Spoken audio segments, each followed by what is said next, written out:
Hello दोस्तों, स्वागत है आप लोग के अपने यूट्यूब चैनल स्टडी पॉइंट 11 में। दोस्तों हम लोग देख रहे हैं एसएससी जीडी एग्ज़ाम 2023 के लिए सेट प्रैक्टिस। आज के इस वीडियो में बात करेंगे हम लोग जीके, जीएस और मोस्ट इम्पोर्टेंट करेंट अफेयर्स का सेट नंबर 7 का। इससे पहले दोस्तों 7 सेट हम लोग हिंदी का कर चुके हैं और 6 सेट जीके, जीएस और करेंट अफेयर्स का कर चुके हैं। इन वीडियो को अगर आपको देखना है दोस्तों तो जाइए, चैनल पे प्लेलिस्ट बन के तैयार है सिर्फ आप ही के लिए। बिल्कुल उस पर विजिट करेंगे और सारा वीडियो आप लोग आराम से देखेंगे, वीडियो को ढूंढने की ज़रूरत नहीं है। और बात करें दोस्तों पीडीएफ के लिए, तो पीडीएफ आपको लेना है तो जाइए टेलीग्राम पे। हर एक वीडियो के डिस्क्रिप्शन में आपको मिलेगा लिंक, वहाँ से आप टेलीग्राम को ज्वाइन करेंगे और पीडीएफ का फ़ायदा उठाएंगे। ठीक, तो दोस्तों थोड़ा सा वीडियो को आप लोग शेयर कर दें और चैनल को जो सब्सक्राइब नहीं किए सब्सक्राइब कर लेंगे और बेल आइकन को ज़रूर हिट करना है दोस्तों। बेल आइकन को ज़रूर हिट कर लेना है क्योंकि मैं जब भी वीडियो बनाऊँगा सीधे आपके पास पहुँच जाएगा। ठीक, तो आइए शुरुआत करते हैं आज के पहले प्रश्न से। पहला सवाल आपके स्क्रीन पे है, भारत का अंतरिक्ष स्पेस रॉकेट लॉन्चिंग केंद्र कहाँ है। दोस्तों 5 सेकंड का समय देंगे, उसमें आप अपने कॉपी पर उत्तर करेंगे या फिर कमेंट बॉक्स में भी उत्तर कर सकते हैं। ठीक, कोई परेशानी की बात नहीं है। दोस्तों एक शिकायत मुझे मिली है, मैं आपके साथ शेयर करना चाहता हूँ। मेरे एक प्रिय दोस्त हैं जो बोले कि यार तुम इतना मेहनत कर रहे हो एसएससी जीडी एग्ज़ाम के लिए, वो बच्चे जो फौज की तैयारी में लगे हुए हैं और तुम्हारे कमेंट बॉक्स में एक भी बच्चा जय हिंद नहीं लिखता है। तो मुझे भी आश्चर्य हुआ और मैंने भी ये इस चीज़ को फॉलो किया है दोस्तों कि जय हिंद बच्चे लिखते नहीं हैं। तो आज आपको दोस्तों पूरे कमेंट बॉक्स को जय हिंद से भर देना है। जो भी बच्चा इस वीडियो को देख रहा है उसको केवल केवल केवल जय हिंद तो लिखना ही है। इस बात को ध्यान में रखेंगे। कमेंट बॉक्स में क्या हमको दिखना चाहिए, जय हिंद दिखना चाहिए। फिर मैं इस वीडियो को उनको शेयर कर दूंगा, वो देख लेंगे कि बच्चे कितने जुनून के साथ जय हिंद लिखे हुए और कितने जुनून के साथ तैयारी में लगे हुए एक फौज का नौकरी करने के लिए। ठीक है, तो आप लोग कमेंट बॉक्स में क्या लिखेंगे, जय हिंद। चलिए देखते हैं पहला सवाल का सही उत्तर क्या होगा। प्रश्न पूछा गया था कि भारत का अंतरिक्ष जो स्पेस रॉकेट लॉन्चिंग केंद्र है वो कहाँ स्थित है।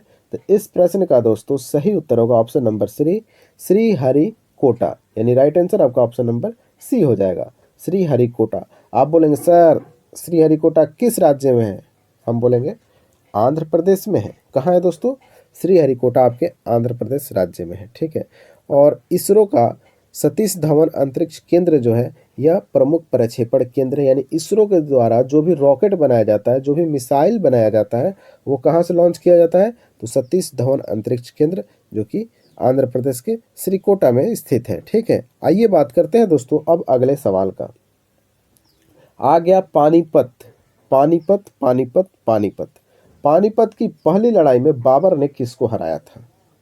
ऑप्शन आपको 4 दिख रहे हैं, इसका सही उत्तर होगा दोस्तों option number B, Ibrahim Lodi को बाबर ने हराया था। और जैसे ही बाबर ने हराया पानीपत के युद्ध में इब्राहिम लोदी को, तो मुगल वंश की इसने स्थापना ही कर डाली। याद रखेंगे मुगल वंश के संस्थापक कौन है, बाबर है। कब पानीपत का प्रथम युद्ध लड़ा गया था, तो याद रखेंगे दोस्तों मोस्ट इंपोर्टेंट प्रश्न है, 21 अप्रैल 1526 ईस्वी में बाबर और इब्राहिम लोदी के बीच पानीपत का प्रथम युद्ध हुआ था। दूसरी युद्ध की बात करें जो कि पानीपत का द्वितीय युद्ध हुआ था, ये हुआ था अकबर और हेमचंद्र के हेमू के बीच में हुआ था, जिसमें अकबर विजयी हुआ था। इस बात को भी आप लोग याद रखेंगे। आइए बात करते हैं अब अगले सवाल का। सवाल नंबर 2, जहांगीर के दरबार में ब्रिटिश शासक जेम्स प्रथम का राजदूत कौन है। यानी जो जहांगीर का दरबार था उसमें ब्रिटिश शासक जेम्स प्रथम जो था उसका राजदूत कौन था। बिल्कुल आसान सवाल है दोस्तों, बार बार रिपीट होता है आपके एग्जाम के लिए, तो ये होगा right answer option number D, William Hawkins जो था यह राजदूत था किसका, जेम्स प्रथम का। और इसके कहने पे जहांगीर के दरबार में यह आया था, विलियम हॉकिंस, याद रखेंगे।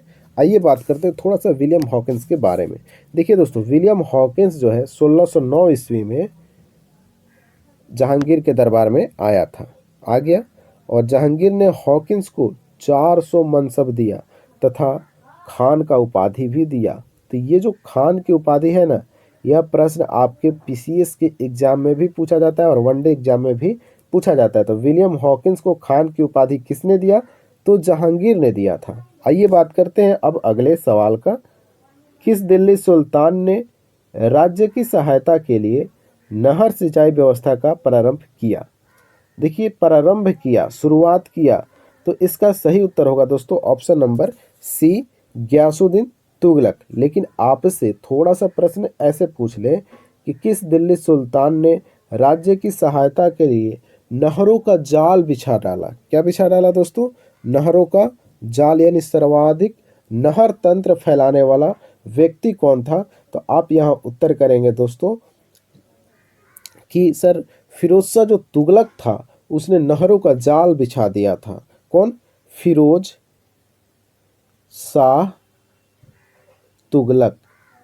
याद रखेंगे इन दोनों नाम को। गयासुद्दीन तुगलक शुरुआत किया था नहर सिंचाई का, लेकिन फिरोज शाह तुगलक जो था पूरा पूरा नहरों का जो जाल होता है, जाल समझ रहे हैं ना, बहुत सारा नहरों का निर्माण कराया। किसने? फिरोज शाह तुगलक ने कराया था। अब आइए थोड़ा सा इस प्रश्न के बारे में हम लोग डिस्कस भी करते चलेंगे दोस्तों। जो गयासुद्दीन तुगलक था 1320 ईस्वी में दिल्ली में तुगलक वंश की स्थापना कर दिया। यानी तुगलक वंश का संस्थापक कौन था? यही गयासुद्दीन तुगलक, जिसने नहर सिंचाई की व्यवस्था का प्रारंभ किया था। कब स्थापना किया? 1320 ईस्वी में तुगलक वंश का। रजिया सुल्तान आपको दिख रही है ऑप्शन नंबर ए में। देखिए रजिया सुल्तान दिल्ली सल्तनत पे राज करने वाली पहली महिला शासिका थी। ठीक है, इस बात को आप लोग ध्यान में रखेंगे। अलाउद्दीन खिलजी, अलाउद्दीन खिलजी वाला मूवी तो आप लोग देखे होंगे दोस्तों। तो अलाउद्दीन खिलजी तो जो है सेना को नकद वेतन देने का प्रारंभ किया, यानी उनको वेतन देने लगा। अस्थाई सेना की नींव रख दी। और दिल्ली सल्तनत के शासकों में देखा जाए तो अलाउद्दीन खिलजी के पास सबसे सबसे मजबूत सेना मौजूद थी। किसके पास? अलाउद्दीन खिलजी के पास। और बहुत बड़ी सेना इसने बना लिया था अलाउद्दीन खिलजी ने। आइए बात करते हैं अब अगले सवाल का। दक्षिण अमेरिका में अमेजन द्रोणी में कौन से वन हैं? तो इस प्रश्न का दोस्तों सही उत्तर होगा ऑप्शन नंबर बी, विषुवतीय वर्षा वन पाए जाते हैं अमेजन द्रोणी के बीच में। तो विषुवतीय वन वर्षा वन कहाँ पाए जाते हैं? तो अमेजन द्रोणी के बीचों बीच पाए जाते हैं दोस्तों। इस बात को आप लोग ध्यान में रखेंगे, मोस्ट इंपॉर्टेंट है दोस्तों। और इसका एक अन्य नाम भी है, जो विषुवतीय वर्षा वन है इसका एक अन्य नाम है सेलवास। इसको भी ध्यान में रखेंगे, सेलवास। और बात करें दोस्तों इस वन में कौन कौन से वृक्ष पाए जाएंगे? तो रबड़ के वृक्ष पाए जाएंगे, सिनकोना के, ताड़ के इत्यादि बहुत सारे वृक्ष पाए जाते हैं। लेकिन रबड़, सिनकोना ये महत्वपूर्ण कुछ वृक्ष का नाम है, इसको भी आप लोग ध्यान में रखेंगे। आइए बात करते हैं अब 26 नंबर सवाल का। सवाल है दोस्तों, भारत की एंटी टैंक मिसाइल है इन चार में से कौन सी है? आकाश, नाग, अग्नि या फिर पृथ्वी? तो इसका सही उत्तर होगा ऑप्शन नंबर बी, नाग जो है दोस्तों भारत का एक एंटी टैंक मिसाइल है। और नाग एंटी टैंक परीक्षण कब किया गया था? तो 1990 में किया गया था, ये भी आप याद रखेंगे। और इसकी मारक क्षमता यानी कि भेदने की क्षमता क्या है दोस्तों? तो 500 मीटर से लेकर 4 किलोमीटर तक नाग की क्षमता है। इस बात को भी आप लोग याद रखेंगे दोस्तों। बात करें आकाश, आकाश आपको ऑप्शन नंबर ए में दिख रहा है। तो इस मिसाइल का मारक क्षमता 30 किलोमीटर है। कितना है दोस्तों? 30 किलोमीटर है। और इसे मोबाइल लॉन्चर से भी छोड़ा जा सकता है। ये मोस्ट इम्पोर्टेंट है दोस्तों कि आकाश को मोबाइल लॉन्चर के द्वारा भी छोड़ा जा सकता है। बात करते हैं पृथ्वी के बारे में, आपको ऑप्शन नंबर डी में दिख रहा है पृथ्वी।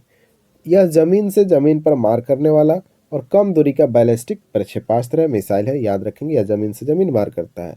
और अग्नि भी आपको ऑप्शन नंबर सी में दिख रहा होगा दोस्तों, ये भी आपका जमीन से जमीन मार करने वाला टैंक है। इस बात को आप लोग ध्यान में रखेंगे। आइए बात करते हैं अब अगले सवाल का।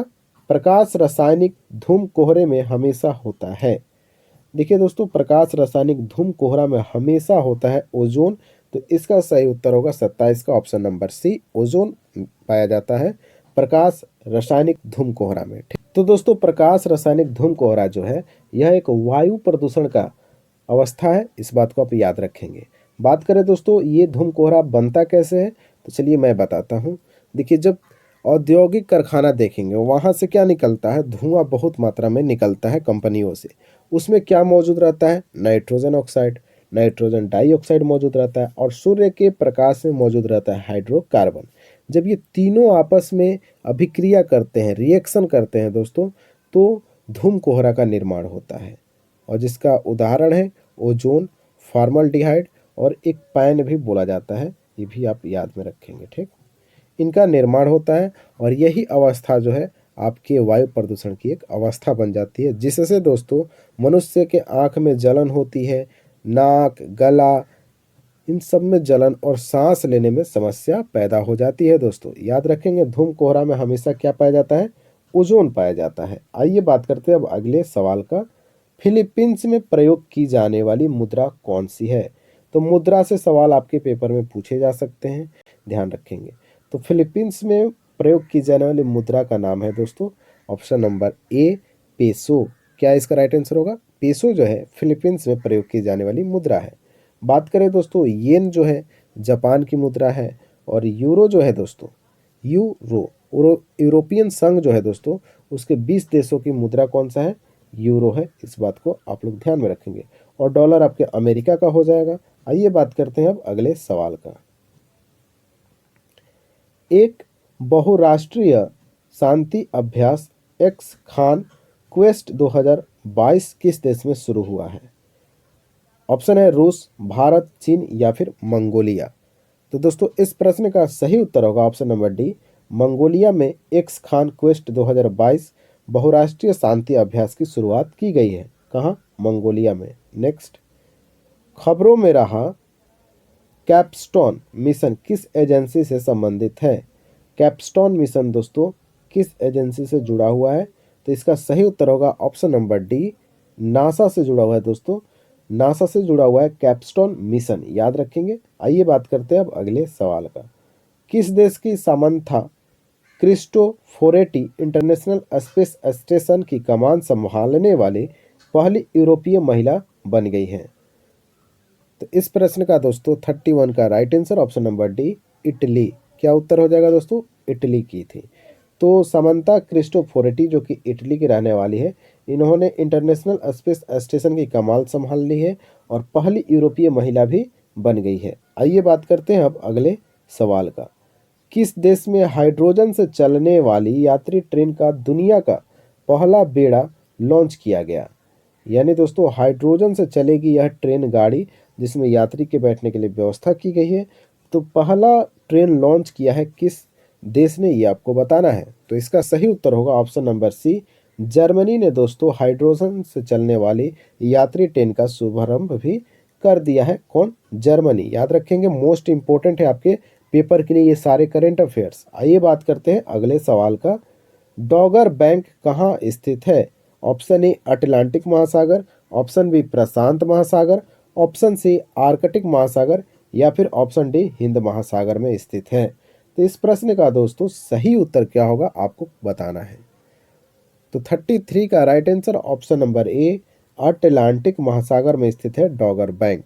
अच्छा, डॉगर बैंक किससे संबंधित है? तो याद रखेंगे, डॉगर बैंक जो है दोस्तों मत्स्य क्षेत्र से संबंधित एक बैंक है डॉगर बैंक। आइए बात करते हैं अब अगले सवाल का। सर्वाधिक मतदाताओं वाला देश कौन सा है? ऑप्शन है भारत, चीन, अमेरिका या फिर ब्रिटेन। तो इस प्रश्न का दोस्तों सही उत्तर होगा 34 का ऑप्शन नंबर ए, अपना प्यारा देश भारत।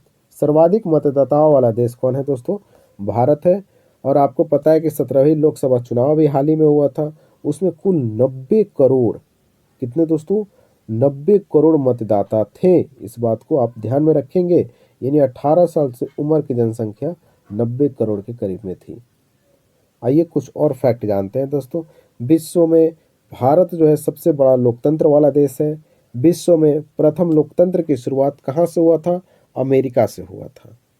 भारतीय संविधान के अनुच्छेद 326 में यह बताया गया है कि वयस्क मताधिकार कौन कौन है, कितना उम्र होना चाहिए, किस अनुच्छेद में? 326। आइए बात करते हैं अब अगले सवाल का। रजत क्रांति का संबंध है? ऑप्शन ए तिलहन, अंडा, मछली या फिर दूध। इस प्रश्न को हम लोग एक एक करके देख लेते हैं। देखिए दोस्तों, रजत क्रांति का संबंध आपके अंडा से संबंधित है। ठीक, तो right answer option number B हो जाएगा इस प्रश्न का। बात करते हैं दोस्तों तिलहन का। तिलहन पीली क्रांति, अंडा रजत क्रांति, मछली नीली क्रांति और दूध, दूध जो है कमेंट बॉक्स में आपको बताना है कि दूध के लिए कौन सा क्रांति चलाया गया था। आइए बात करते हैं अगले सवाल का। किसी राष्ट्र के वास्तविक जीवन स्तर का अगर आकलन किया जाए तो किसके द्वारा आकलन किया जा सकता है? किसकी सहायता से आकलन कर सकते हैं? तो दोस्तों इसका राइट आंसर होगा ऑप्शन नंबर सी, प्रति व्यक्ति आय के द्वारा आप किसी भी राष्ट्र, किसी भी देश का वास्तविक जीवन स्तर का आकलन आसानी से कर सकते हैं, अगर आपको ये बता दिया जाए कि प्रति व्यक्ति आय कितना है। ठीक दोस्तों, भारत में सबसे पहले प्रति व्यक्ति आय की गणना किसने करने की कोशिश किया? तो दादा भाई नौरोजी ने किया था दोस्तों 1868 ईस्वी में। किसके द्वारा किया गया था? दादा भाई नौरोजी। मोस्ट इंपॉर्टेंट सवाल है आपके पेपर के लिए। बात करें दोस्तों, भारत में सबसे अधिक प्रति व्यक्ति आय वाला राज्य कौन सा है? तो याद रखेंगे दोस्तों, वो है गोवा। गोवा की सबसे अधिक प्रति व्यक्ति आय है। और सबसे कम की बात करें तो बिहार राज्य का प्रति व्यक्ति आय सबसे कम है। और केंद्र शासित प्रदेश में चले तो सबसे अधिक दिल्ली की है प्रति व्यक्ति आय। इसको भी आप लोग याद रखेंगे। आइए बात करते हैं अब अगले सवाल का। डॉक्टर भीमराव अंबेडकर ने संविधान का हृदय और आत्मा किसको कहा था? तो इसका right answer option number C होगा। संवैधानिक उपचारों के अधिकार को दोस्तों हृदय और आत्मा भीमराव अंबेडकर के द्वारा बोला गया था, जो कि आपके मिल जाएगा अनुच्छेद 32 में। और यहाँ से एक प्रश्न और पूछा जाता है कि जब मौलिक अधिकार का हनन होता है दोस्तों, तो जो सर्वोच्च न्यायालय है वो कितने रीट जारी कर सकता है? तो आप बोलेंगे कि सर उसके पास अधिकार है 5 रीट जारी करने का सर्वोच्च न्यायालय के पास। आइए बात करते हैं अब अगले सवाल का। उससे पहले एक और सवाल आपके पेपर के लिए महत्वपूर्ण है दोस्तों। सवाल है वो कि भारतीय संविधान का आत्मा और हृदय किसको बोला जाता है? तो याद रखेंगे, प्रस्तावना को बोला जाता है। आइए बात करते हैं अब अगले सवाल का। इंसुलिन से खाली स्थान स्रावित होता है, यानी इंसुलिन किससे बाहर निकलता है? ये सवाल आपसे पूछा गया। तो एकदम आसान सा सवाल है, ऑप्शन नंबर सी इसका राइट आंसर होगा। अग्नाशय से इंसुलिन निकलता है। अगर आपके बॉडी में इंसुलिन की कमी होती है तो मधुमेह नामक बीमारी हो जाती है। अगर इंसुलिन की अधिकता होती है तो हाइपोग्लाइसीमिया नामक रोग हो जाता है। यानी ना इंसुलिन कम होना चाहिए ना ही अधिक होना चाहिए। एक तरफ आग है तो दूसरी तरफ खाई है दोस्तों, इंसुलिन के मीटर में। यानी इंसुलिन कम हुआ तो आपको मधुमेह होगा, और इंसुलिन अधिक होता है तो इंसान को क्या हो जाता है दोस्तों? हाइपोग्लाइसीमिया नामक बीमारी हो जाती है। ठीक, आइए बात करते हैं अब अगले सवाल का। शर्करा में क्या पाया जाता है? मोस्ट इंपॉर्टेंट आपके साइंस का सवाल है। तो दोस्तों शर्करा में पाया जाता है कार्बन, हाइड्रोजन और अंत में ऑक्सीजन भी पाया जाता है। ठीक, तो right answer option number B हो जाएगा। कार्बन, हाइड्रोजन एवं ऑक्सीजन शर्करा में पाया जाता है। अच्छा, जो घरेलू शक्कर होता है, चीनी होता है, उसका नाम क्या है? सुक्रोज नाम है। याद रखेंगे, सुक्रोज, जो कि वैज्ञानिक नाम है घरेलू शक्कर का।